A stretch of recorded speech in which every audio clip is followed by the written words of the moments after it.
Bueno, nos da muchísimo gusto estar en Puerto Vallarta, en el estado de Jalisco. Vamos a informar.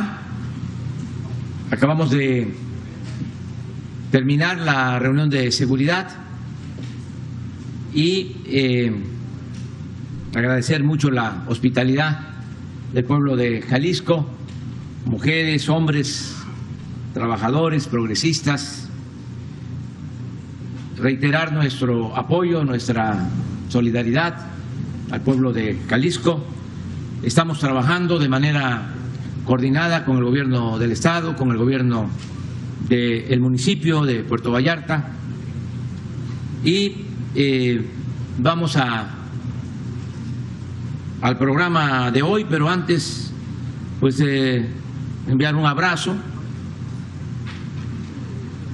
respetuoso a Susana Carreño, que pues fue víctima de una agresión hace algunos días, una periodista de aquí de Puerto Vallarta que frecuentemente asiste a las mañaneras en la Ciudad de México, fue agredida, afortunadamente salió adelante. Ayer me informaban de que ya la van a dar de alta. Es una mujer muy fuerte, con convicciones, la queremos mucho y le enviamos nuestro abrazo, nuestro saludo cariñoso. También desear que le sea leve al presidente Biden su situación de contagio en COVID. Tenemos información que sigue trabajando, está aislado, pero sigue trabajando y le deseamos que se recupere pronto. Esto es básicamente lo que queríamos introducir en esta mañanera y le dejamos la palabra al gobernador de Jalisco, Enrique Alfaro, que repito, llevamos buenas relaciones y estamos trabajando de manera coordinada. Bueno, muy buenos días a todas y a todos. Señor presidente, bienvenido a Jalisco, a su casa. Por supuesto, sumarme a el saludo que envía el presidente a mi amiga Susana Carreño. Qué bueno que esté bien también. La conocemos de hace muchos ayeres y es una mujer a la que aprecio y valoro. Qué bueno que se vaya recuperando y le mandamos un abrazo solidario.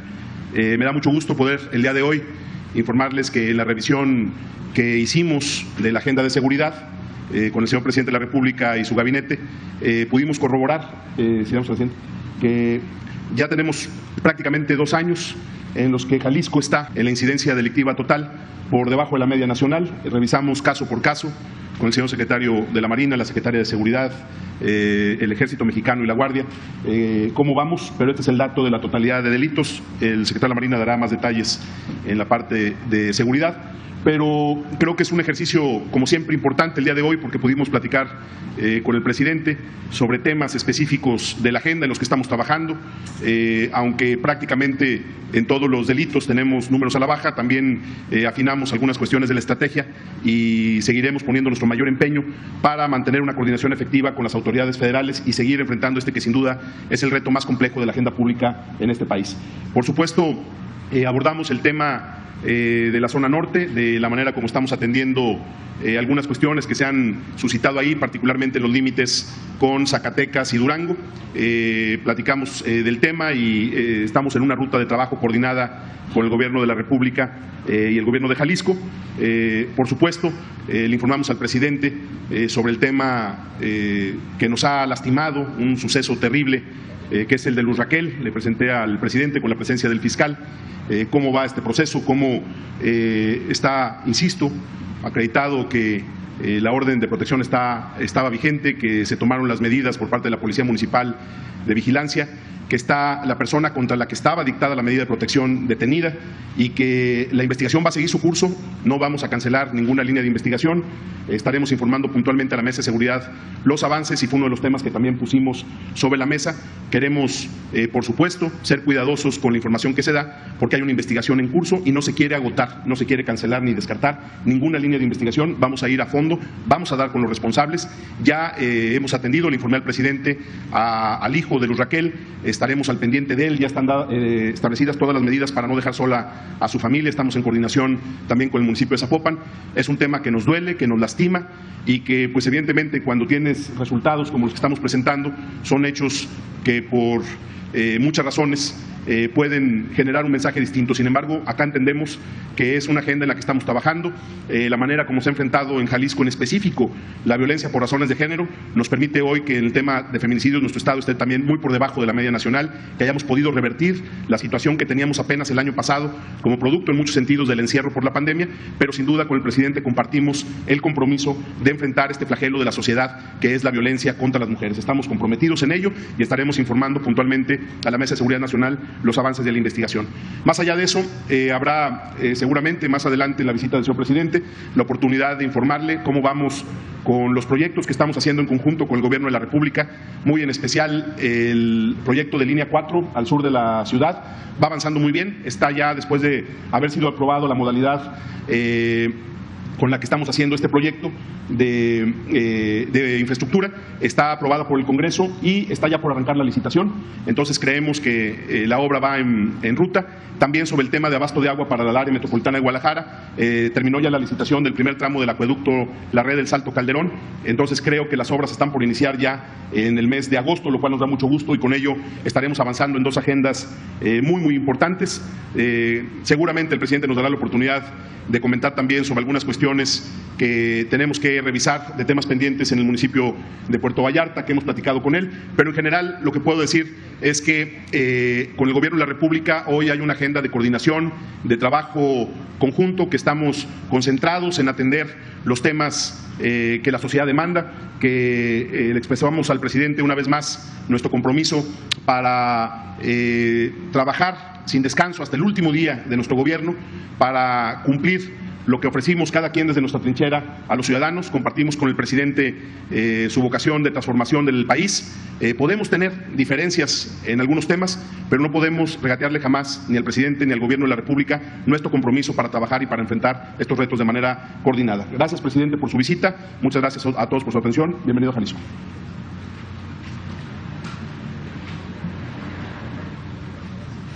Con su permiso, señor presidente, vamos a informar sobre la situación de seguridad pública en el estado de Jalisco.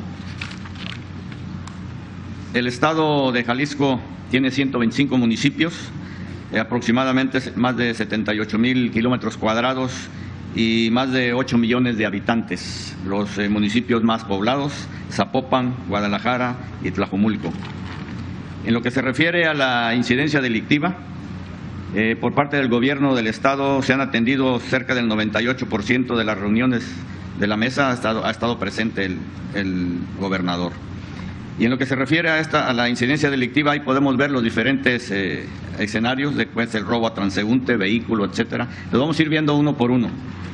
En lo que se refiere a robo a transeúntes, ocupa el tercer lugar, 780 casos en lo que va del mes, va con una tendencia a la baja. En lo que se refiere a robo de vehículos, también una tendencia a la baja, ocupando el tercer lugar.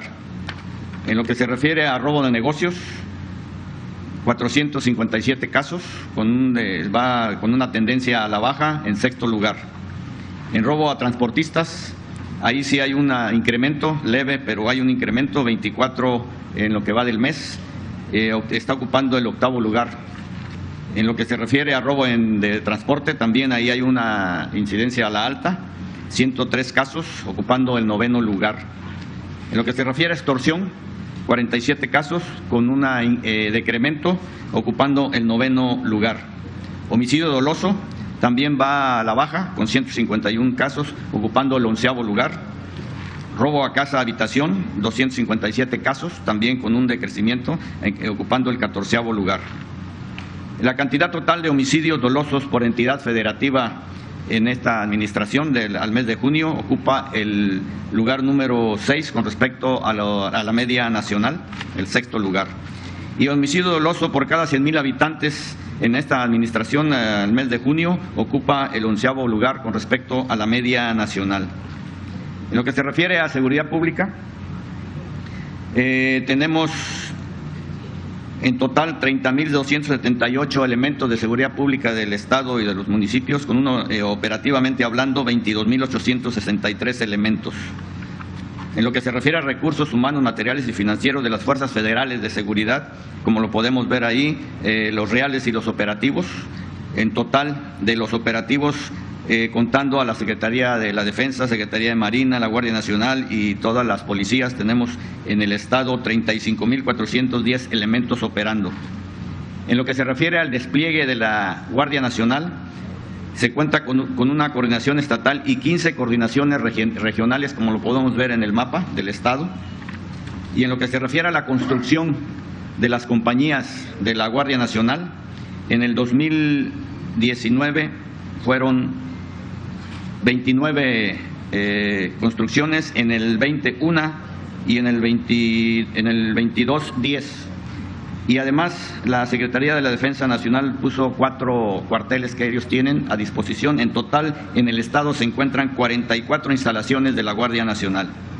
Y en lo que se refiere a aseguramientos aquí en el Estado, como lo pueden ver aquí en la diapositiva, pues laboratorios se han incautado 18, hay 933 detenciones, 3 embarcaciones detenidas, una aeronave, vehículos asegurados 2,128, armas de fuego 1,654, ahí podemos ver cartuchos, cargadores, granadas, moneda nacional, dólares, los plantíos que se han erradicado, en cuestión de marihuana la cantidad 59,164 kilogramos, cocaína 1,856 y así como se puede ver ahí. En lo que se refiere al robo de hidrocarburos, aquí en el Estado se cuentan con 137 vehículos asegurados, hay 4 ductos, de los cuales 2 son los que están operando. Se han decomisado 1,412 litros de combustible, 16 predios y 53 detenidos a la fecha. En lo que se refiere a búsqueda y rescate, aquí en el Estado se encuentra con una estación de búsqueda y rescate, aquí en Vallarta. 16 personas, 2 embarcaciones, han realizado 101 operaciones y rescatado 62 elementos. En lo que se refiere a la Secretaría de la Defensa Nacional, cuenta con 2 subcentros regionales de búsqueda y rescate, ubicados uno en la base aérea militar número 5 en Zapopan y en la estación aérea militar número 5 en Puerto Vallarta. La que sigue, por favor. En lo que se refiere al plan DN3E, plan Marina y plan de la Guardia Nacional aquí en el Estado, tenemos que se han intervenido en 117 incendios forestales, en 77 casos de lluvias severas, 7 incendios urbanos, accidentes vehiculares 39, derrumbes 3, en explosiones 7 eventos, accidentes ferroviarios 5, accidentes aéreos 1, huracanes se han intervenido en 3 ocasiones y en fuga de combustible también en 4 ocasiones. Se cuentan con alrededor de 9,920 elementos para estas acciones que se han tomado en el Estado. Esto es lo que podemos dar como referencia al informe de la seguridad aquí en el Estado. Gracias. Muy bien, pues este es el informe. Adelante. 2, 3, 4. Se fijan, de favor. Buenos días, presidente. Muchas gracias por la oportunidad. Miguel Arzate, del Sistema Público de Radiodifusión del Estado Mexicano, Canal 14. Preguntarle, presidente, ayer nos adelantaba que en estas consultas sobre el tratado entre México, Estados Unidos, Canadá, va a participar Jesús Seade, un político mexicano que destacó por su participación en la negociación de este tratado, pasar del antiguo tratado al nuevo TEMEC. Preguntarle, presidente, ¿qué le ha dicho Jesús Seade sobre estas consultas? Particularmente si ve algún asunto, luego de que ayer algunos empresarios mexicanos hablaban de que debe haber seriedad en estas consultas. Preguntarle cuál será la estrategia que va a seguir el gobierno de México, particularmente cuál será la estrategia que tendrá Jesús Seade en estas consultas. Bueno, en primer lugar, decir que no hay ninguna violación al tratado, que le quede la tranquilidad al pueblo de México, que no estamos incumpliendo ningún compromiso, que cuidamos desde el inicio del gobierno no comprometer el petróleo, que eso nos llevó a detener la negociación casi 2 semanas, porque el gobierno anterior había ofrecido un capítulo especial del tratado entregando el petróleo. Así de claro. Nosotros estábamos como observadores porque aún era presidente electo. Cuando Jesús Seade me informa de que hay esta propuesta, le pido que venga a México y se analiza el capítulo que ya habían aceptado las autoridades mexicanas en ese entonces, de manera especial el secretario Videgaray y Guajardo.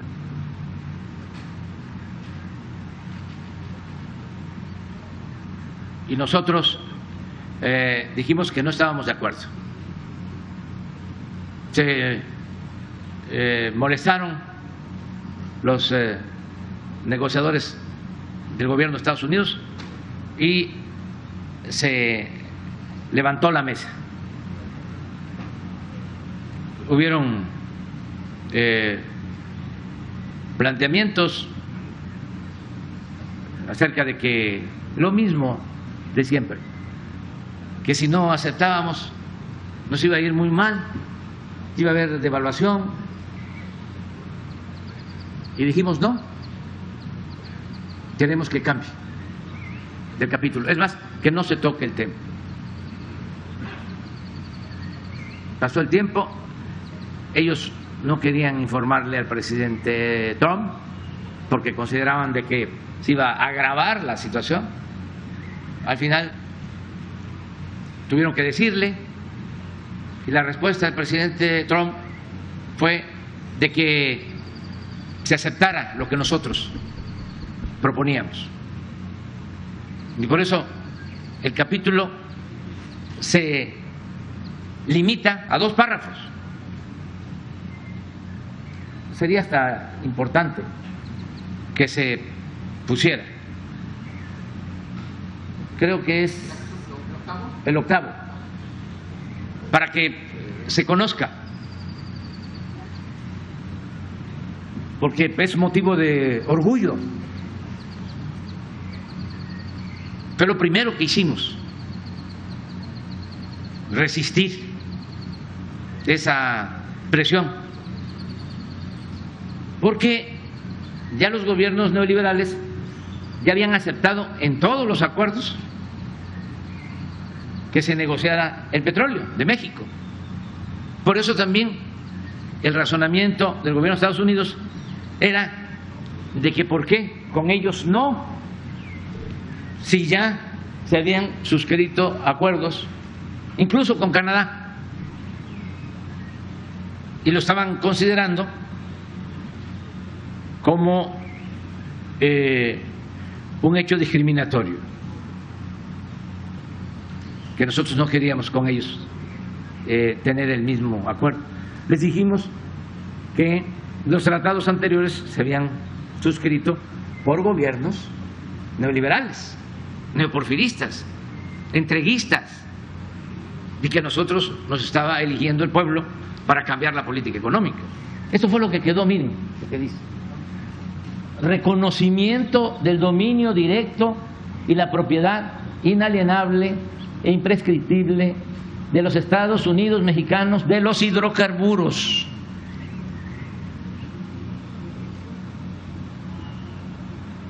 Reconocimiento del dominio directo y propiedad inalienable e imprescriptible de los Estados Unidos mexicanos de los hidrocarburos.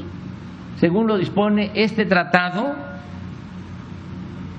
las partes confirman su pleno respeto por la soberanía y su derecho soberano a regular con respecto a asuntos abordados en este capítulo de conformidad con sus respectivas constituciones y derecho interno en pleno ejercicio de sus procesos democráticos. 2. En el caso de México y sin perjuicio de sus derechos y remedios disponibles conforme a este tratado, Estados Unidos y Canadá reconocen que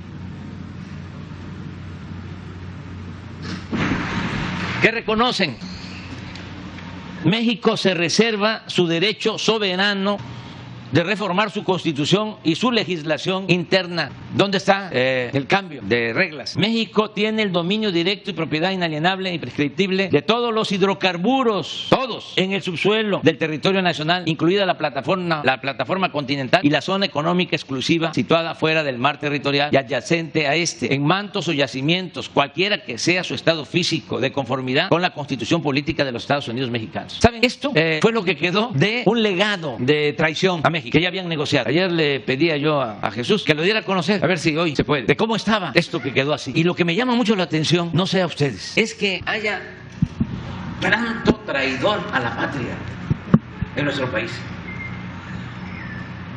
que en vez de defender a México, defienden los intereses de países y de empresas extranjeras. Es increíble. Se cierne todavía el espíritu de Santana, de Porfirio Díaz, de Salinas de Gortari. Pero muchísima gente, sobre todo en la academia, con los pseudointelectuales, expertos internacionalistas, ¿cómo quisieran que nos castigaran los extranjeros, que nos fuera mal? Es increíble. Tenemos una relación de más respeto con los gobiernos extranjeros que con estos entreguistas. Claro, no hay que olvidar lo que hicieron los conservadores cuando nos quitaron el territorio, nos arrebataron más de la mitad del territorio, cuando el Gran Zarpazo, 9 estados de la Unión Americana pertenecían a México. Bueno,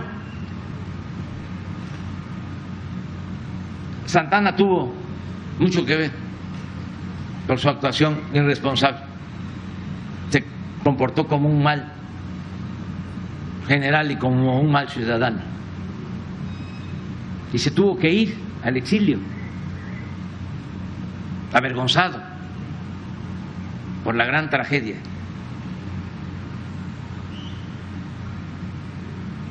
Y los conservadores lo fueron a buscar. Ya había gobernado México, había estado de presidente de México en 10 ocasiones. Y por su culpa nos arrebatan la mitad de nuestro territorio. Se va al exilio Santana y van los conservadores a traerlo de nuevo. Y todavía regresa y vende otra parte del territorio nacional, la Mesilla, 10 millones de pesos. Hasta que surge el movimiento liberal encabezado por Juan Álvarez, el plan de Ayutla, y ya, se va.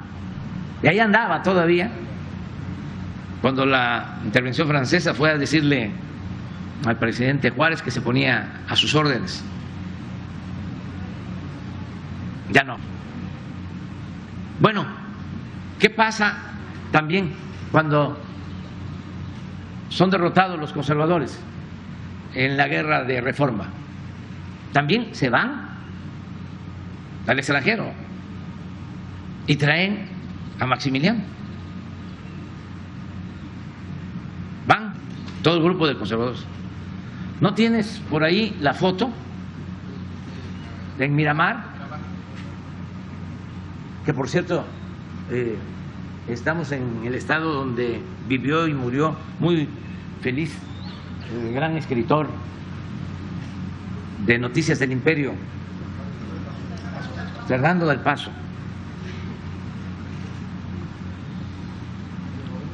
Que aprovechamos para homenajearlo porque él debió recibir el Premio Nobel de Literatura. Gran escritor. Era originario de la Ciudad de México, pero escogió Jalisco para vivir con su familia. A ver si lo encontramos. No, es que es importante por los jóvenes. Y ahora está sucediendo lo mismo. Están pidiendo que les vaya bien a los extranjeros y nos vaya mal a nosotros. No vamos nosotros a seguir con la política entreguista. Y no hay ninguna violación al tratado.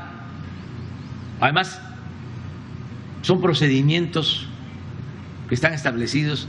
Es una consulta para establecer comunicación, aclarar cosas, que va a llevar 75 días. Y luego, si no se está de acuerdo, se va a un panel internacional. Yo voy a aprovechar a informar el día 16 de septiembre, el día de nuestra independencia, sobre este asunto. No vamos a informar antes, ese día. ¿Y por qué el 16 y no el 15? Porque el 15 es el grito.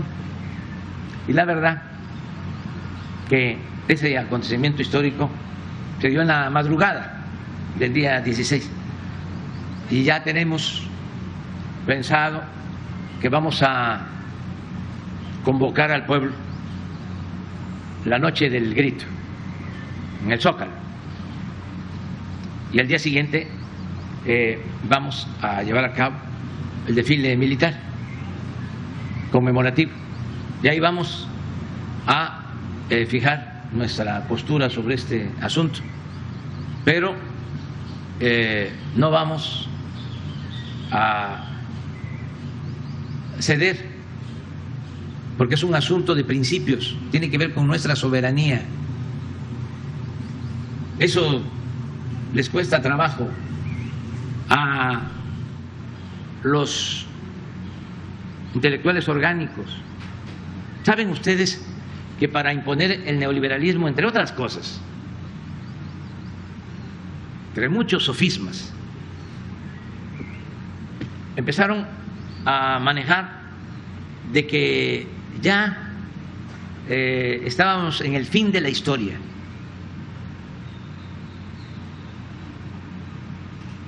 De que ya para qué acordarnos o darle sitio o lugar a la memoria histórica, y que eso del patriotismo, del nacionalismo, eran conceptos caducos, anacrónicos. Todo eso fue parte del discurso. Por eso salen de las universidades como licenciados en Relaciones Internacionales o hacen maestría en Política Exterior, hasta en el Colegio de México. Y son los técnicos que defienden al gobierno de Estados Unidos y de Canadá, mexicanos que defienden los intereses de empresas extranjeras y de gobiernos extranjeros.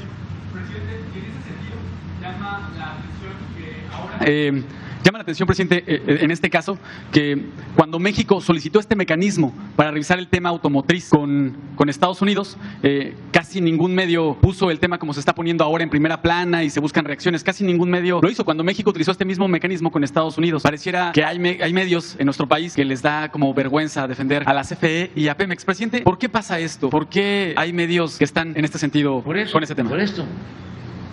No puede haber un acto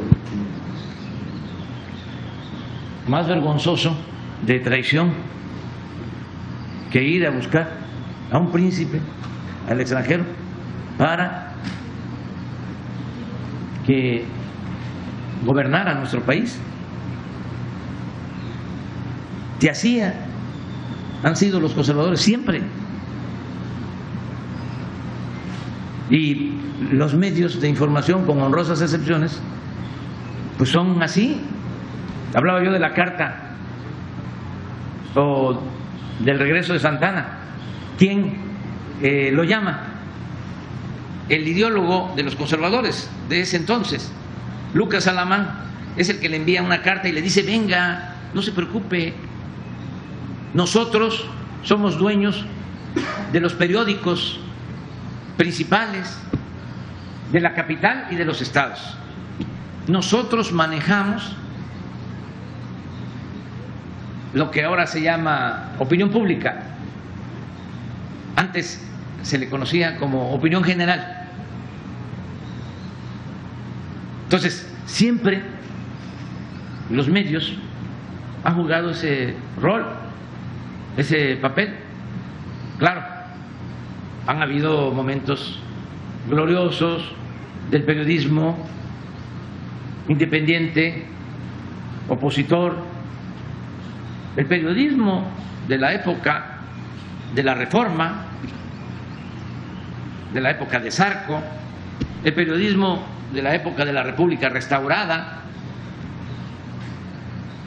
el periodismo que fue precursor de la Revolución Mexicana.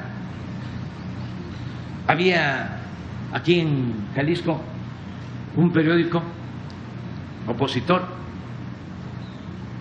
se llamaba Juan Panadero. Y bueno, aquí escribían en periódicos de Jalisco opositores a Díaz,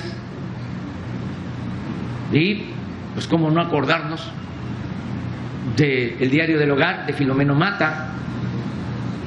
¿Cuántas veces Filomeno Mata estuvo en la cárcel y le destruyeron su imprenta? El mejor periodista que pienso ha existido en nuestro país, Daniel Cabrera, el hijo del Aguizote, enfermo en la cárcel, en el Porfiriato. Los hermanos Flores Magón, muchos, pero ahora, ¿dónde están? Muy pocos. Los cooptaron. Es la consigna del vasallo lo que impera: obedecer y callar. Por eso es muy buena tu observación. Han habido 4 o 5 consultas. Y México solicitó consulta en contra de Estados Unidos, junto con Canadá, y pasó de noche. Ahora que la consulta la pide Estados Unidos y lo secunda Canadá en contra de México, la nota. Y hablan como de una crisis inevitable, Sí, en los medios. Sí, nos va a ir muy mal, muy mal. Como si México fuese una colonia de Estados Unidos, como si dependiéramos por entero de Estados Unidos, incluso aún cuando comercialmente nos conviniera mantener relaciones con Estados Unidos. No puede ser que esa relación sea a costa de nuestra dignidad, de nuestros principios, de lo que establece nuestra Constitución, de que somos un país independiente, libre, soberano.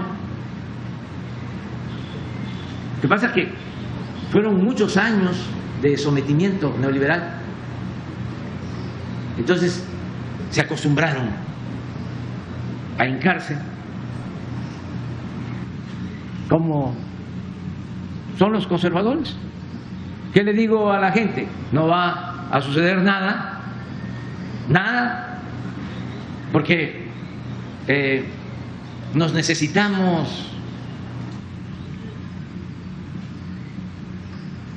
Hay un documental, no sé si lo terminaron, pero una vez me hicieron una entrevista para ese documental o otro parecido.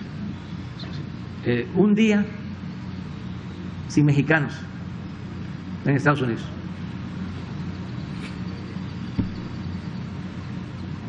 Pero nuestra relación comercial es importantísima, pero no solo para nosotros, también para ellos.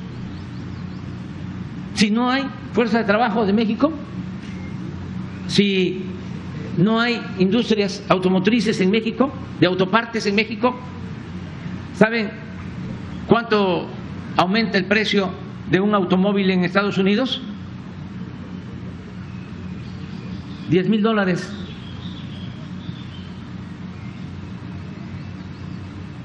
Entonces, no es que solo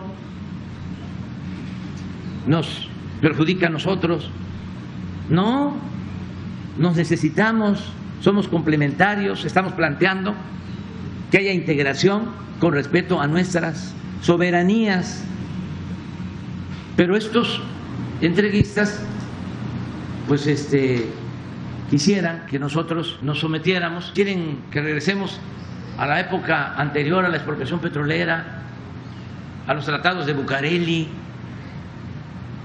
a decir, sí, señor, aquí esta es su propiedad. México es tierra de conquista. Vengan como era antes y establezcan sus cotos de poder y tengan hasta sus ejércitos, sus guardias blancas, lo que sean las compañías petroleras extranjeras antes de la expropiación, que tenían grandes extensiones de terrenos, casi en todo el litoral del Golfo de México. Para los jóvenes, vean una película, un documental, La Rosa Blanca, de Bruno Trave, se les recomiendo. Los de las compañías extranjeras les interesaba un terreno, iban con el propietario y le decían, queremos tu terreno, nos los vas a vender a este precio, o nos los vendes tú o se lo compramos a la viuda. Esa era la relación. Pero esto pues no se entiende porque fue mucho la enajenación que se produjo en el periodo neoliberal. Presidente, para cerrar este tema, solamente de nuevo insistir, ¿qué le ha dicho Jesús Seade sobre este tema, particularmente no las consultas? No hay ningún problema, incluso. ¿Y ya hay una fecha ya previsible para cuando venga? A ver si está Marcelo cuando consultamos a Jesús, porque esto ya lleva algún tiempo, hace como 3 meses. ¿Ya hay una fecha previsible para esta primera consulta? Si nos manda la nota que envió Jesús, que le mandó, lo consultamos. También hay que aclarar algo en la cuestión eléctrica. Acaba de resolver la Suprema Corte de que es fraude legal lo de el autoabasto, fraude legal, porque hubo una reforma a la ley eléctrica, se opusieron, no ganaron los conservadores, el bloque, y acudieron a la Corte. Interpusieron una controversia para que se declarara inconstitucional la ley eléctrica y no lo lograron y presionaron fuerte, y hay ministros ahí que están al servicio de las empresas y no lo lograron. Entonces, legalmente no existe ninguna violación al tratado. Esto que les menciono de que se declara fraude legal, lo del autoabasto, está apoyado por la mayoría de los ministros de la Suprema Corte. Fue unanimidad.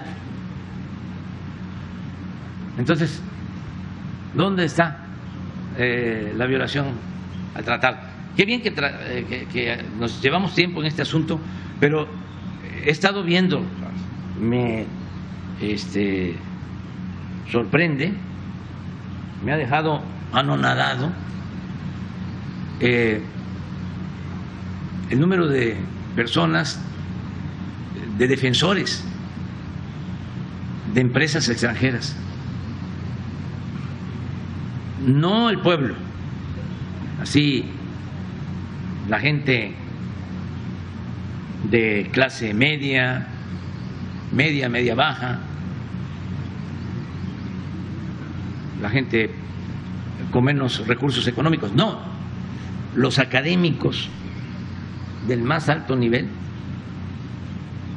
entre más sabiondos, más traidores a la patria. ¿Sector de la electricidad? Sí, y además en el mismo tratado se establece el procedimiento para lo que tiene que ver con la electricidad.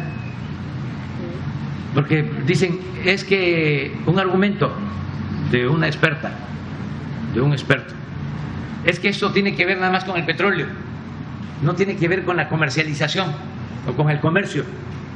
¿Cómo no va a tener que ver si la energía eléctrica se produce en su mayoría, en su mayor cantidad, con gas? Pero además, en los procedimientos se establece también de que no existe violación cuando un gobierno legalmente establece la forma en que deben de explotarse sus recursos naturales.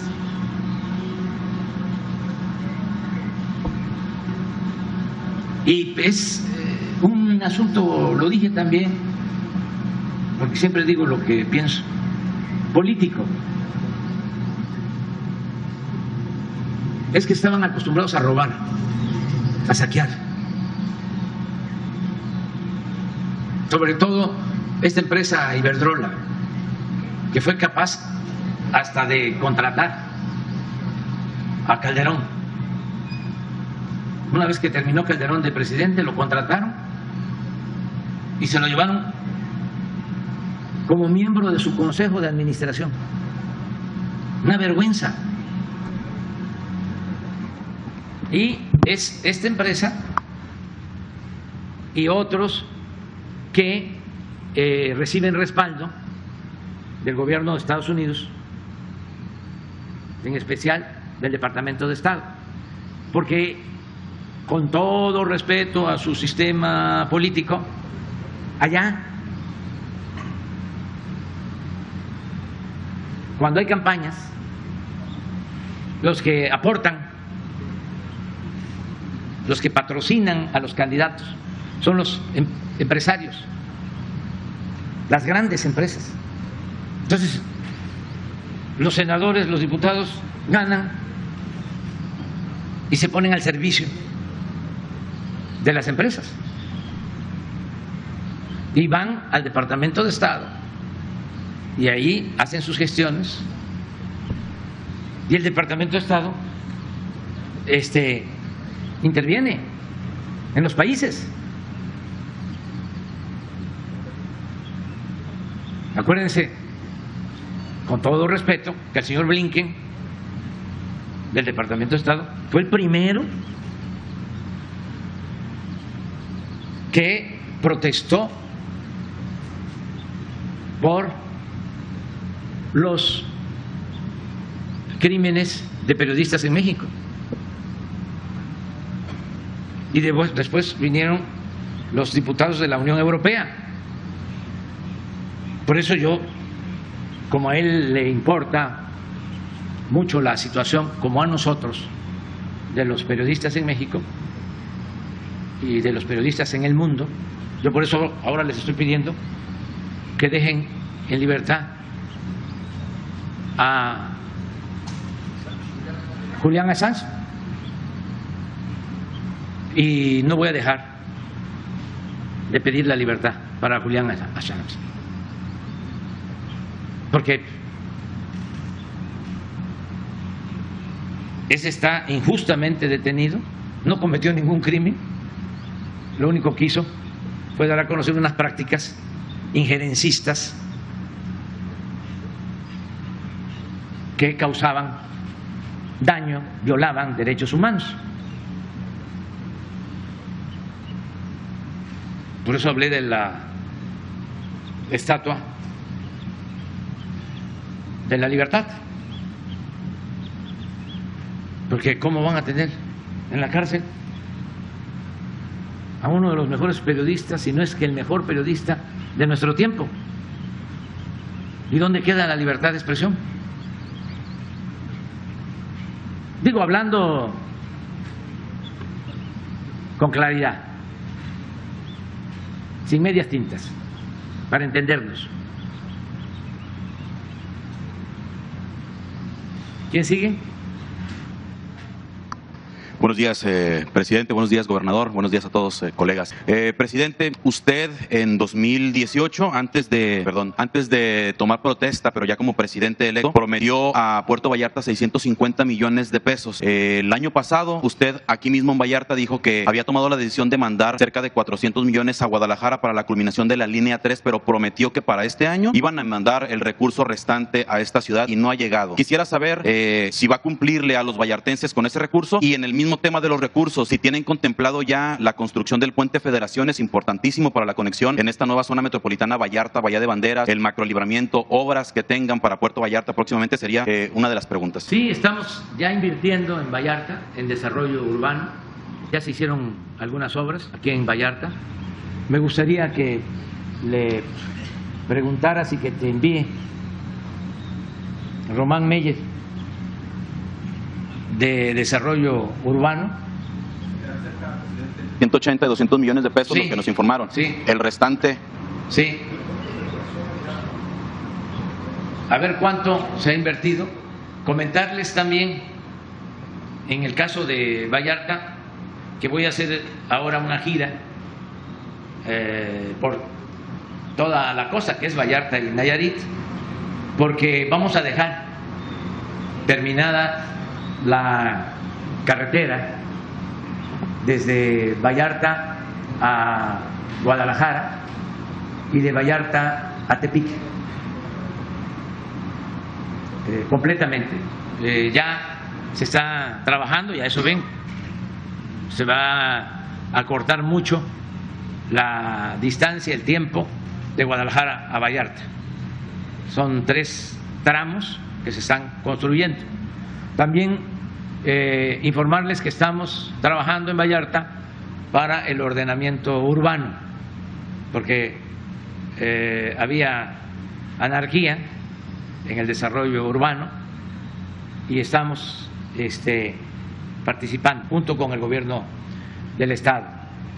Decirle también, porque esta es tu pregunta, a los ciudadanos de Vallarta que vamos a seguir apoyando. Por ejemplo, aquí tengo un informe de que se está apoyando a 152 jóvenes que trabajan como aprendices. Se están entregando 69 becas a estudiantes de nivel superior, los que están estudiando licenciatura. Todos los estudiantes de Vallarta, todos que estudian preparatoria, tienen beca. 8,735. Todos. También los que estudian en el nivel básico, preescolar, primaria, secundaria, 915 familias están recibiendo este apoyo. Hay 21 escuelas de Vallarta que ya tienen presupuesto para su mantenimiento. 17,628 adultos mayores. Todos los adultos mayores de Vallarta tienen pensión. Y también una buena noticia. Ya se decidió que se empiecen a entregar los apoyos a partir de los 65 años. Y ya se están inscribiendo, porque antes era de 68 en adelante. Ya se están inscribiendo de 65 en adelante, y esta buena noticia viene acompañada de otra, de que va a ir aumentando la pensión. Cuando termine mi gobierno, en el 24, dentro de 2 años, van a estar recibiendo el doble los pensionados. Aquí en Vallarta hay 1,049 niñas, niños con discapacidad que tienen pensión, 1,049, y 1,254 niñas, niños de madres solteras que están en estancias infantiles, también con becas. En el caso de estos apoyos, incluyen también a campesinos, 292 campesinos, incluyen a pescadores, y aquí en Vallarta se tiene contemplada la construcción de un banco del bienestar para que la gente reciba sus apoyos. Vamos a revisar también si hace falta esa inversión a la que haces mención, y vamos a apoyar. En el caso de Jalisco, lo comentaba el gobernador, ¿en qué estamos ayudando? Aparte, Jalisco tiene como 2,200,000 hogares, 2,200,000, y en 1,500,000 aproximadamente llega un apoyo, un programa de estos, en el caso de Jalisco. O sea, todos los adultos mayores, todos los jóvenes, niñas, niños con discapacidad reciben este apoyo.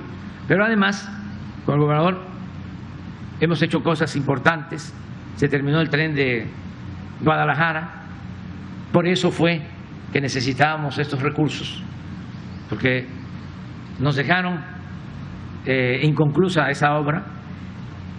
Creo que originalmente se pensaba que terminábamos con 800 millones y se necesitaban 4,000 para terminar el tren, que ya llevaba su tiempo, con muchas molestias en Guadalajara.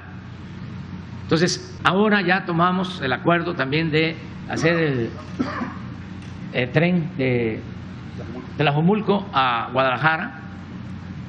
¿Cuánto es la inversión en total? Casi 10,000 millones.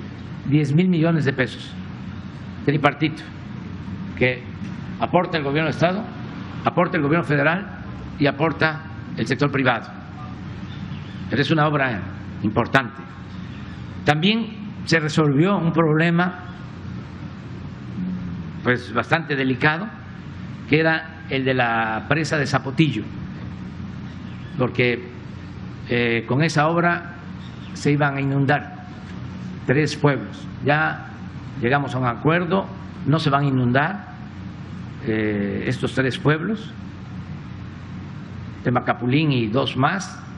Se está modificando el proyecto, ya nos comprometimos, estoy a punto de firmar un acuerdo con toda la gente se está haciendo desarrollo social, se está hablando con la gente y al mismo tiempo se va a poder utilizar el agua.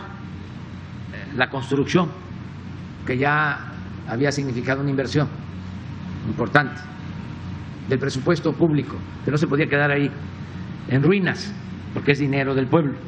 Entonces, se va a tener una cortina a 80 metros y de todas maneras va a haber agua para Guadalajara, que es otra inversión adicional, para que se tenga agua suficiente. Hemos hecho este compromiso con el gobierno del Estado. No sé si ya tienes la nota. Bueno, ahora lo vemos. Pero sí, vamos a apoyar, a seguir apoyando en Vallarta. Me gustaría insistir, presidente, en el tema del puente Federaciones, si lo tiene contemplado para el próximo año, porque es muy importante. Ya los gobernadores de Jalisco y de Nayarit lo han mencionado. Incluso se habló de que la iniciativa privada pudiera entrarle con los recursos. Preguntarle directamente si lo tiene contemplado e insistir también, esperando que puntualice la cantidad de recursos que ya se inyectaron en Vallarta, el restante de los prometidos, si van a llegar el próximo año. Y en otro orden de ideas, el año pasado usted vino el 2 de agosto aquí a Puerto Vallarta. Ese día además lanzó o anunció un programa nacional de bacheo en municipios. No sé si tenga algún detalle, pero a finales de ese mes de agosto, Puerto Vallarta fue golpeado por el huracán Nora, que dejó severas afectaciones, muchas personas, comerciantes damnificados, sobre todo en la zona del río Cuale. Y pues con el paso de las semanas la gente esperaba que el gobierno federal apoyara y lamentablemente pues no hubo tantos apoyos como se esperaba. Estamos ya nuevamente en el temporal de huracanes y ciclones tropicales y Puerto Vallarta está en la zona por donde pueden pasar estos meteoros. Vamos a contar con el apoyo del gobierno federal en caso de que, ojalá que no ocurra, pero en caso de que una eventualidad de estas pase en este año, o será como el año pasado en el que los recursos pues no llegaron para los afectados. Serían esos. O sea,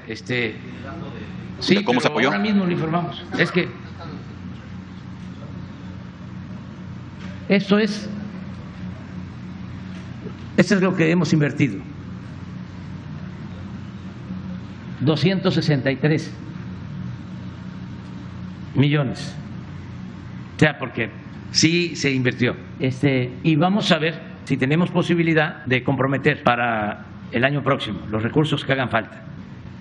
Lo del puente también lo vamos a ver. Aquí está soplándome el secretario de Gobernación de que sí, ya está. Yo no quiero afirmarlo hasta que no tenga yo elementos, porque no es lo de antes. Les vamos a hacer el puente. Oiga, pero si aquí no hay río, hacemos el río. ¿Sí? O sea, ya no es así. O sea, los compromisos se cumplen.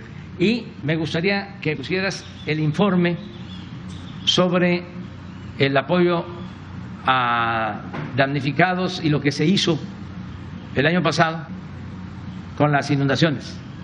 Lo tiene Daniel, el apoyo que envió Laura Velasco. Nosotros no dejamos a ningún pueblo sin apoyo. Cuando hay huracanes, cuando hay desgracias, bueno, empezando porque los primeros en llegar son los marinos con el plan Marina o los soldados con el plan DN3. Pero no lo puedes poner. Sí.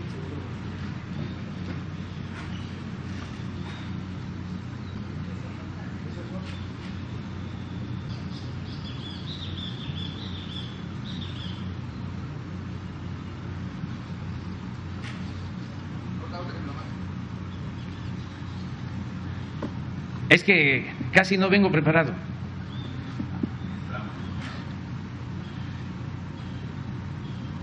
En general, todos los días estoy recibiendo información, atento.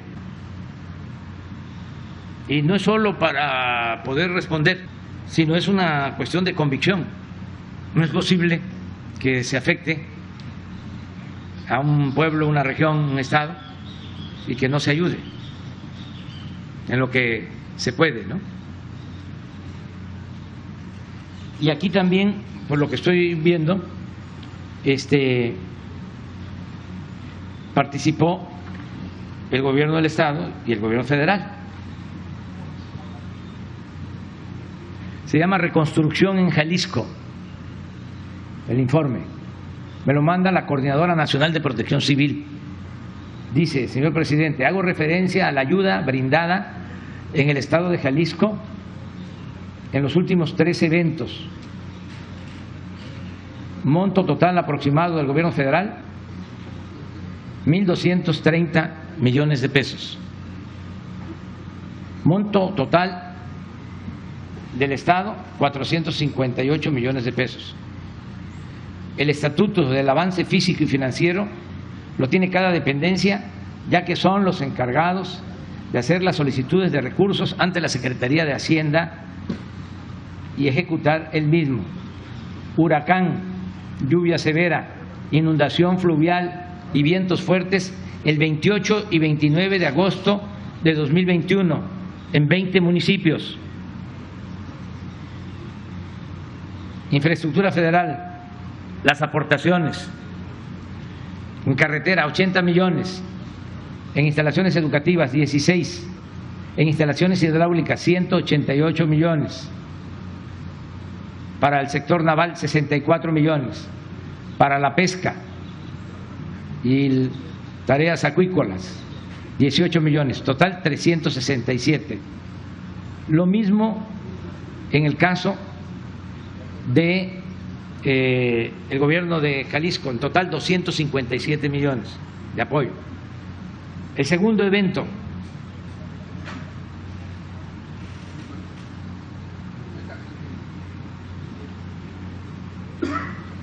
a ver si lo amplían.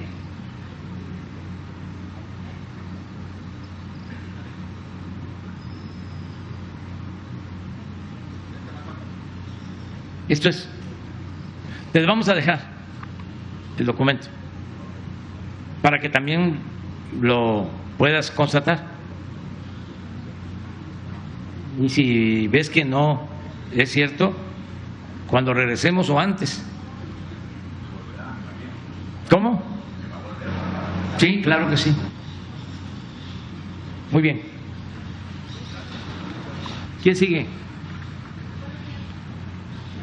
Buenos días, presidente. Denise Mendoza, de Canal 11. El INEGI dio a conocer que en la primera quincena de julio la inflación aumentó 0.43% y con este resultado la inflación general anual se elevó a 8.16. Había comentado que iban a implementar otras medidas para hacer frente a este tema. ¿Qué le puede decir a los mexicanos para que se sientan tranquilos ante esta inflación desmedida? Bueno, que estamos haciendo 2 cosas, o varias, pero 2 fundamentales. Una, evitando que aumente el precio de las gasolinas. Eso nos ha ayudado mucho a contener la inflación. La gasolina en México es más barata que en Estados Unidos y que en Europa. Y esto nos está significando un subsidio en beneficio de los consumidores, pero este subsidio influye también para que no aumenten los precios, para que no tengamos una inflación desbordada por entero. Siempre pongo el ejemplo, creo que este dato lo dieron hoy, ¿verdad? En la mañana. Sí, siempre pongo el ejemplo de Estados Unidos. Ellos traen una inflación de 9.1. La proyección que tiene INEGI, ¿de cuánto es? 16%. 8.16. Y ellos tienen 9.1. ¿Ante esta cifra, presidente? Pero aquí es importante destacar que de ese componente de 8 o 16 nuestro, debe estar como 0.6, 0.7 lo de energético. Y en Estados Unidos está a razón de 2.6 aproximadamente en energético. Por lo que estamos haciendo, que fue tu pregunta, esto nos significa una inversión que no gasto de cerca de 500,000 millones al año, de continuar así, todo el año, un año completo. Sin embargo, como estamos nosotros produciendo más gasolinas que antes. Por primera vez en muchos años se tienen utilidades en la producción de gasolina. Esto ayuda a compensar ese subsidio, pero lo que ayuda más es que ya llevamos 3 meses con un precio de petróleo crudo de exportación, la mezcla de petróleo que se vende al extranjero, por encima de $90 el barril. Entonces, en el balance, aun cuando estamos subsidiando la gasolina, el diésel, los combustibles, salimos a mano. No nos significa un déficit. Incluso tenemos un pequeño porcentaje, una pequeña cantidad a favor. Esto lo hicimos nosotros primero que en otros países. Ahora ya lo están haciendo en otras partes. No es para presumir, pero sí nos copian a veces. Lo segundo es lo de los alimentos. Ahí es donde tenemos más problemas, porque si bien en Estados Unidos lo que les impacta más en inflación son los energéticos, a nosotros nos impactan más los alimentos, incluso más que a ellos, el incremento en el precio de los alimentos. Y por eso estamos ahora impulsando toda la actividad productiva, porque la fórmula es ser autosuficientes en energéticos y ser autosuficientes en alimentos. Eso es lo que hemos propuesto desde hace muchos años, a diferencia del modelo neoliberal. ¿Qué decían los tecnócratas? Que no había que producir en el campo. Se desmanteló toda la política de fomento al sector agropecuario porque se partía del principio o del criterio de que en un mundo globalizado se podía comprar en el extranjero lo que se necesitara. Pero eso no es así. Ese es un asunto, una visión muy economicista, porque ahora, con la pandemia, con la guerra en Ucrania, han aumentado, por no hablar de otros temas, no solo el precio de los fertilizantes. Antes producíamos nosotros los fertilizantes y ahora los tenemos que comprar porque se privatizó Fertimex. Entonces cuestan más los fertilizantes, pero no solo eso, el transporte marítimo ha aumentado hasta en 10 veces el costo del transporte de mercancías. Entonces, si se produce en México, nos ahorramos el flete y por eso estamos ahora impulsando mucho la producción de autoconsumo. Esto es, que se produzca maíz, frijol, y estamos fortaleciendo nuestras plantas de producción de fertilizantes. Y el plan que tenemos es que se van a entregar fertilizantes gratuitos a 2 millones de productores a partir de este año. Nos dejaron unas plantas.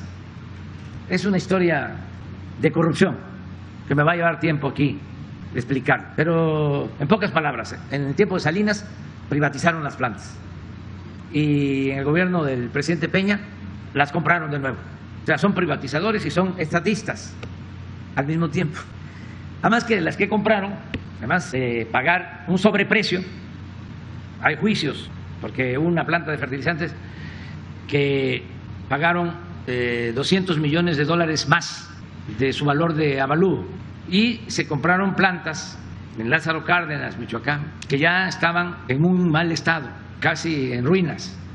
Entonces, las estamos rehabilitando. Este año empezamos ya con la rehabilitación de esas plantas. Son $530 millones que estamos destinando para producir más fertilizante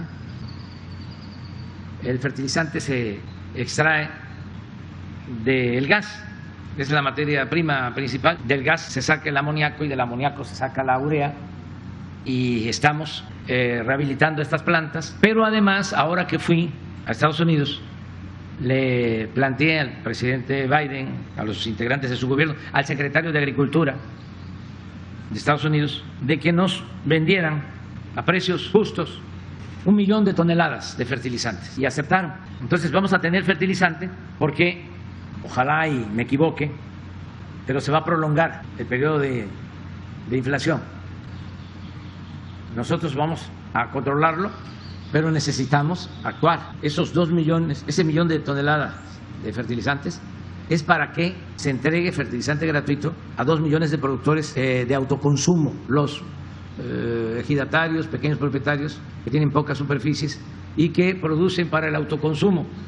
También, y aprovecho para informar, eso le corresponde al gobernador porque él ha ayudado en las gestiones, pero ya se va a abrir la exportación de aguacates de Jalisco a Estados Unidos. Ya no solo va a ser Michoacán, esto va a ayudar, no tiene que ver con los básicos, pero ayuda mucho al campo.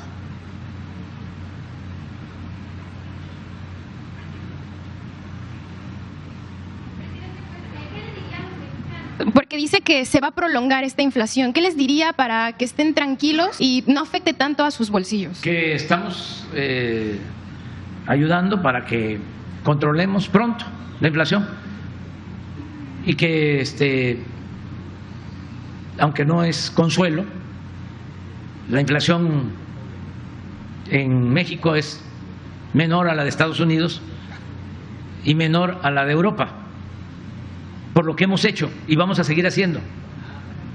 Y así, con optimismo, sin caer en triunfalismos, decirles de que vamos a salir bien, que vamos a controlar la inflación pronto.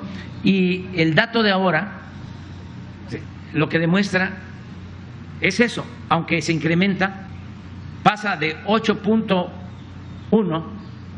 A ver si tienen ahí el dato. Ya traíamos 7.99. Incrementó 0.43 y ya se tiene 8.16%. Así es. O sea, traíamos 7.99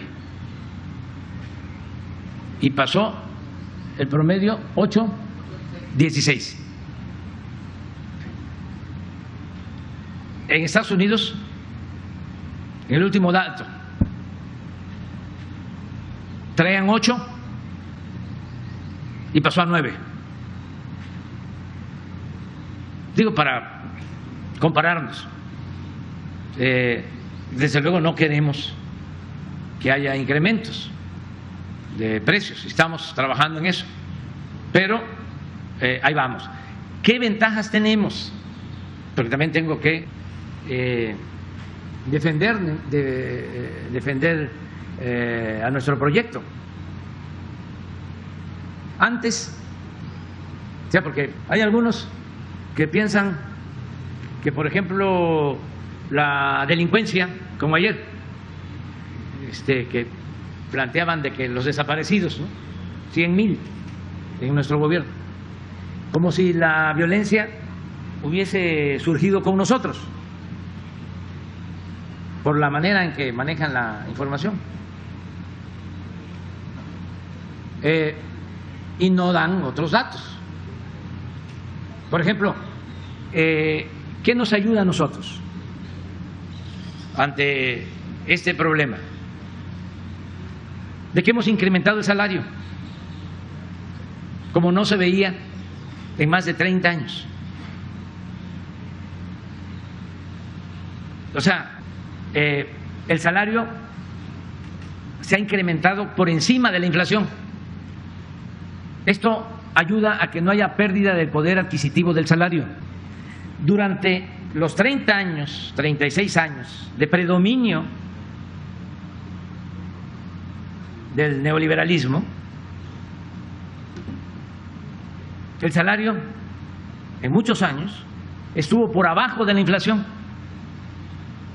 la pérdida del poder adquisitivo del salario en los 36 años fue del 70%. A ver, lo explico de manera sencilla. Cuando inició la política neoliberal hace 36 años, un kilo de tortilla, un salario mínimo alcanzaba para 50 kilos de tortilla. 50 kilos de tortilla. Cuando nosotros llegamos al gobierno, el salario mínimo alcanzaba para 5 kilos. Y ahora, a pesar de la inflación, alcanza para 8. Pero ese mismo comparativo lo pueden hacer con el frijol, con el arroz, el aceite, la carne de pollo. Eso es protección. Antes no repartían utilidades a los trabajadores. El año pasado se repartieron 200,000 millones de pesos de reparto de utilidades a trabajadores. Un año anterior, 100,000. ¿Por qué aumentó al doble? Porque hicimos una modificación legal. Entonces, todo esto ayuda a atemperar los efectos de la crisis. Y sí vamos a seguir insistiendo en que se reduzca la inflación, porque afecta mucho la inflación. Es lo que más afecta sobre todo a los pobres, porque el que tiene más recursos, si va a comprar algo y ya vale 20, 50%, 100% más, y tiene, no le afecta mucho.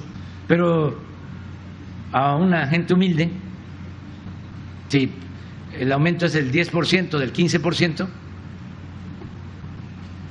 afecta bastante, afecta más. Entonces estamos conscientes de eso.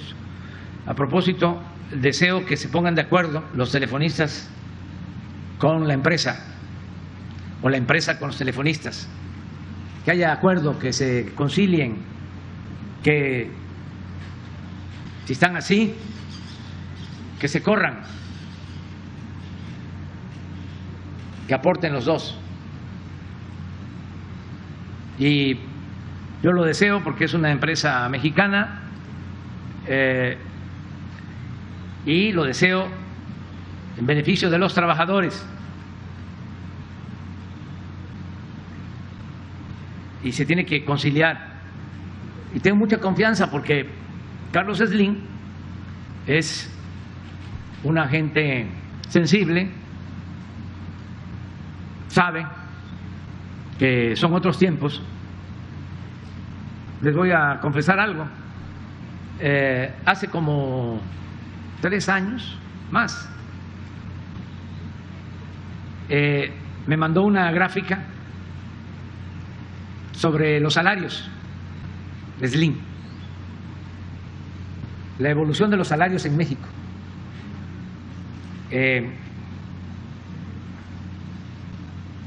Reconociendo de cómo fueron perdiendo poder adquisitivo los salarios en México con relación a China. ¿No tendrás la fórmula? Está en mi libro.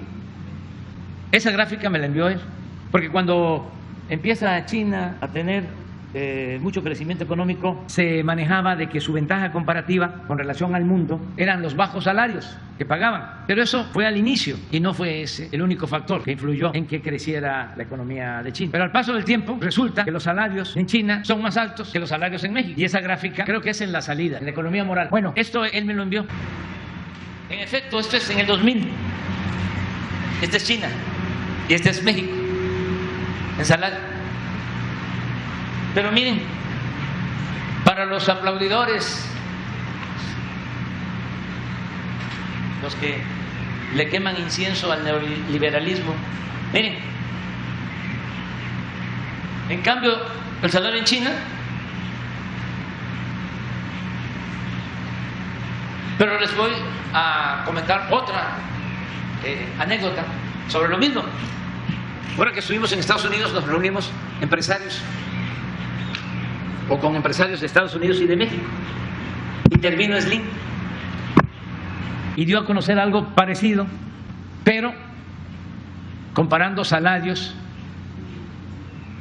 de México con Estados Unidos. Entonces, él sabe no solo de lo que significa mejorar el salario, sino también de la importancia que tiene la seguridad social, las prestaciones.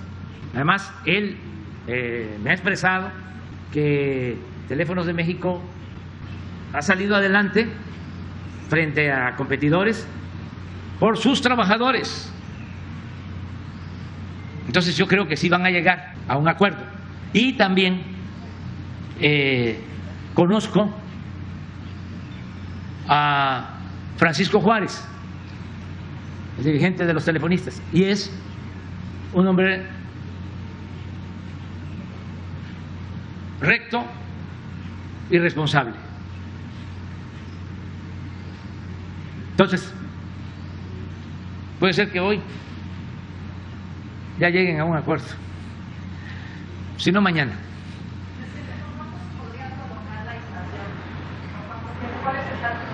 Yo pienso que a más 3 meses más. No, porque no va a ser. No, yo creo que para octubre, noviembre ya empieza a bajar. Ese es mi pronóstico. Porque van a empezar también a cambiar las condiciones internacionales. A nosotros nos gustaría mucho de que se llegara a un acuerdo de paz entre Rusia y Ucrania, porque eso nos ha afectado a todos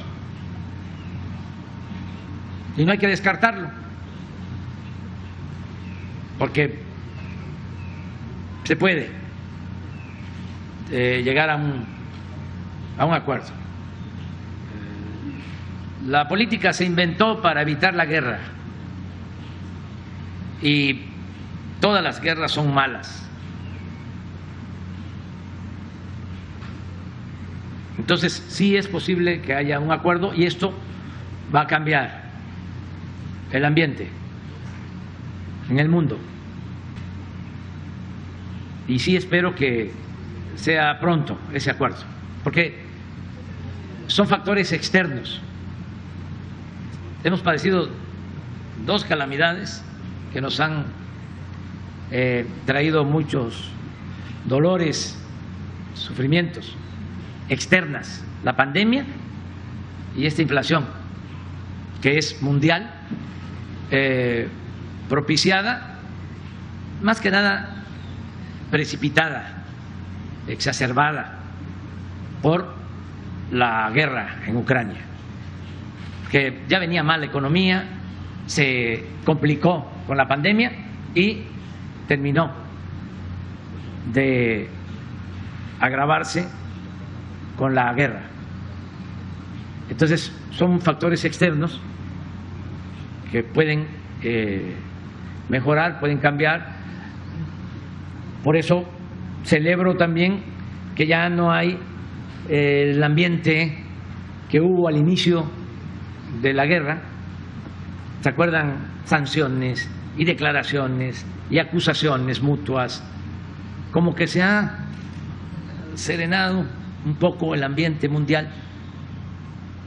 Entonces sí pueden haber oportunidades de un arreglo. Eso es lo que puedo pensar. Ya se nos pasó el tiempo.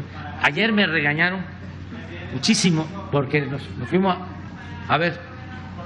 Gracias, presidente. Para el gobernador.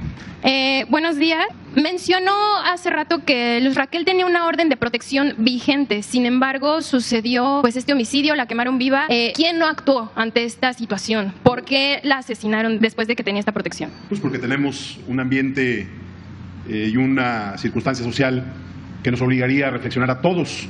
Estamos hablando de un acto de violencia brutal. Ni todas las medidas que pueda disponer el gobierno en cualquier nivel son suficientes cuando hay la determinación de cometer un acto tan atroz. Por eso creo que hay que agotar la investigación, ayudar a la familia y dar con los responsables y por supuesto reflexionar como sociedad porque me parece que sería una conclusión equivocada simplemente pensar que este es un problema de actuación de la autoridad. Este es un problema que evidencia una descomposición social brutal, y creo que es necesario hacer también un ejercicio de reflexión en ese sentido. ¿No tiene nada que ver con que alguien del gobierno de seguridad no hizo bien su trabajo? Por supuesto que no. A pesar de que tenía esta protección vigente. La presencia y el acompañamiento de la Policía Municipal de Zapopan fue permanente a partir de que se emitió la orden de protección. La orden de protección estaba judicializada. Estuvimos, por supuesto, en los últimos días informando sobre esta circunstancia e insisto, la orden de protección está emitida contra una persona en específico que está detenida, pero que hasta el momento no se tiene la certeza de su participación en los hechos. Hasta que no se agote la investigación y hasta que no se llegue a una conclusión, me parece que hay que manejar la información con cuidado. Gracias. Bueno, ya contesté el punto. Es que vuelvo a lo mismo. Estamos hablando de un acto brutal que se va a investigar y que vamos a sancionar a los responsables. Por supuesto, estamos en toda la disposición. Ayer nos reunimos con autoridades federales en la materia de revisar y aclarar cualquier tema que tenga que ver con los protocolos de actuación. Pero insisto, pues las medidas que se habían tomado son las que establece también la ley y los protocolos y, por supuesto, no podemos minimizar los hechos, los condenamos y vamos a actuar con toda firmeza para encontrar a los responsables. Bueno, pues muchas gracias. Estamos muy contentos aquí en Vallarta. Presidente, el tema de seguridad, por favor, nada más el tema local. ¿Qué se va a hacer? ¿Cuál es la estrategia que se va a realizar para pacificar destinos turísticos como Puerto Vallarta? Estamos trabajando en eso. Hoy se hizo una evaluación sobre la seguridad en el estado de Jalisco y también en Vallarta. Y hay trabajo coordinado entre el gobierno municipal, el gobierno de estado y el gobierno federal. Un dato que también puede ayudar: la Guardia Nacional en Jalisco tiene mucha presencia, es donde hay más presencia de la Guardia Nacional y de las Fuerzas Armadas, y en Vallarta en especial. No actúa solo la policía del Estado, sino estamos trabajando de manera conjunta. Es importante que se tome en cuenta, que se sepa de que todos los días en la mañana se reúne el gobierno federal o representantes del gobierno federal, se reúnen los oficiales de la Armada, del Ejército, de la Guardia Nacional, las fiscalías, en este caso el Estado de Jalisco, Seguridad Pública de Jalisco y el gobernador, todos los días. Si ven lo que se informó, él ha tenido una asistencia casi del 70%. Eso antes no se hacía. Entonces, todos los días se está atendiendo este problema que le preocupa mucho a la gente y a nosotros también nos preocupa y nos ocupa. Aún así, presidente, pero continúan desapareciendo las personas, continúan matando a las mujeres. Al ingresar usted aquí a la zona naval, vio a las manifestaciones de desaparecidos, cómo incluso existe la presencia de retenes del crimen organizado en el Estado. Habla, a pesar de que se le ha hecho la pregunta insistentemente y usted dice que no, pero vuelvo a la pregunta: ¿habría la posibilidad de cambiar la estrategia de seguridad? No, es que está dando resultados. Aunque los conservadores, nuestros adversarios, digan lo que quieran y algunos les hagan caso, pero si no funcionara la estrategia, nosotros seríamos los primeros, por honestidad intelectual y porque es nuestra responsabilidad, en decir: hay que cambiar la estrategia porque no funciona. Pero no, estos datos que estamos dando son del INEGI, no son nuestros. Y el INEGI es una institución autónoma, independiente. Y si fuesen nuestros, tampoco nosotros seríamos capaces de maquillar cifras. No, por eso enfrentamos el debate, porque si no tuviésemos autoridad moral, no tendríamos autoridad política y cualquiera nos podría ningunear, ¿no? ¿Cuál sería entonces el mensaje para las personas que pierden los familiares?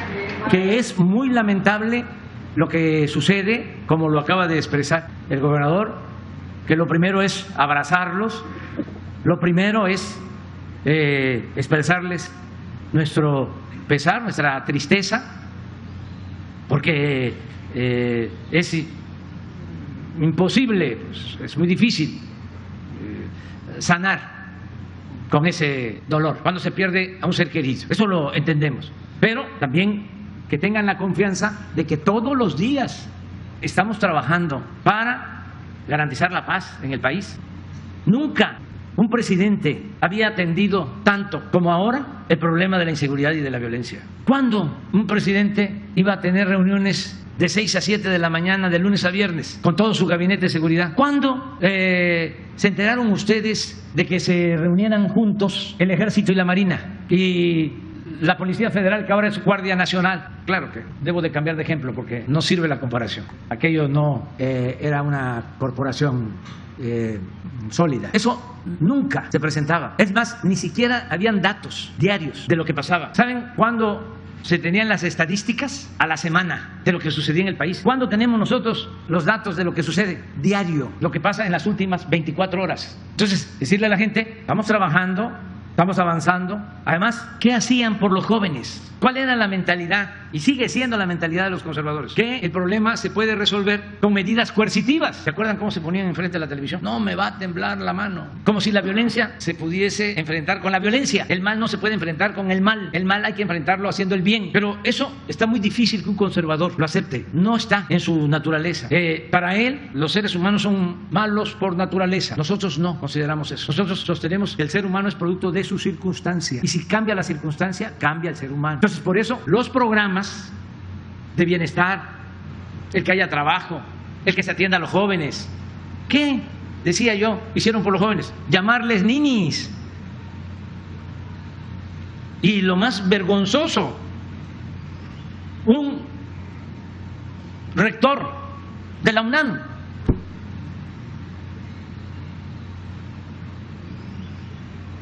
que ni estudian ni trabajan, tacharlos de manera despectiva, discriminarlos. ¿Qué hacían por los jóvenes? Nada, nada. Entonces nosotros estamos atendiendo las causas que originan la violencia y al mismo tiempo también trabajando todos los días de manera profesional, coordinada, sin permitir la corrupción. Eso es muy importante. ¿Cómo va a ser lo mismo Rosa Isela que García Luna? Podrán ser muy conservadores y admiradores de Felipe Calderón, pero llegar a cegarse. Si hay diferencias, no somos iguales. ¿Cuándo tendría fecha de terminación la violencia en México? Lo más pronto posible quisiéramos que sucediera esto. Y estamos trabajando para eso. Le voy a poner una gráfica. Informamos cada mes, ¿sí? Que eso tampoco lo hacían. Y este diálogo circular tampoco. Sí, no. Es sentir de la persona, la gente de aquí, la que ya no sale a la calle a trabajar, a ganarse, a tener situación económica del país, que sale después de la pandemia y que busca cómo salir adelante, pero que día a día se enfrenta con hechos de violencia, que mataron a un familiar. Yo creo que no hay que no conozca, sino de manera cercana, a que le hayan matado supuestamente. No, ya dije, y es muy doloroso y lamentable. Nada más que la verdadera doctrina, no lo olvide, de los conservadores es la hipocresía. Entonces, esto que desgraciadamente estamos padeciendo viene de atrás. No voy a hacer la historia de la violencia en Jalisco y de el contubernio entre autoridades y la delincuencia, porque eso ya es de dominio público. Aquí en Jalisco y en Vallarta. No voy a hablar de eso. Además, es hasta de mal gusto. Pero entendamos cuál es esta nueva realidad y qué estamos haciendo. Le voy a poner algunas gráficas sobre homicidio, por ejemplo, a nivel nacional, por sexenio.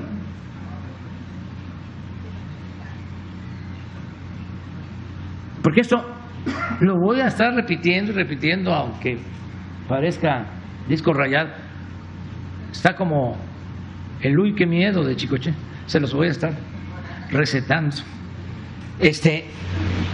Miren,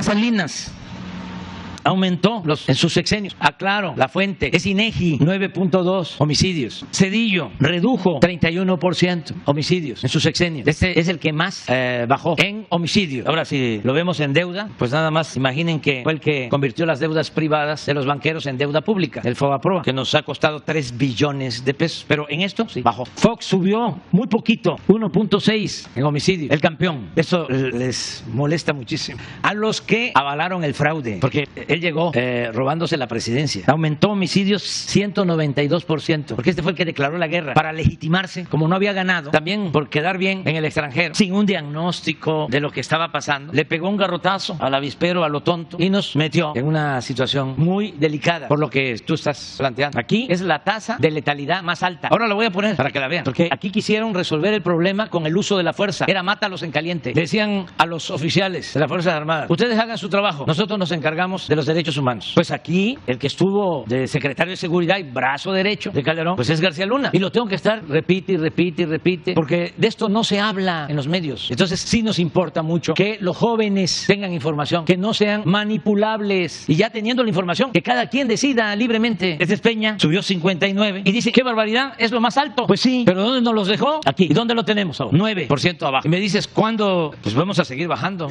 Ahora, si les pongo, este es el más difícil, es el que más nos ha costado, pero no tienen secuestro o robo. En robo es donde hemos avanzado más. Imagínense cuánto se robaban los que no pagaban impuestos. Con relación, nada más es Peña, 73% menos. ¿Por qué vamos a cambiar la estrategia? Claro que está complicado y es difícil. No son tortas ahogadas ni tamales de chipilín, pero esto es lo que tenemos que seguir haciendo: atender las causas que originan la violencia y al mismo tiempo trabajar todos los días de manera conjunta, organizada, para que haya paz y haya tranquilidad en Vallarta y en Jalisco y en todo México. Ahora sí, ya, a las tortas ahogadas.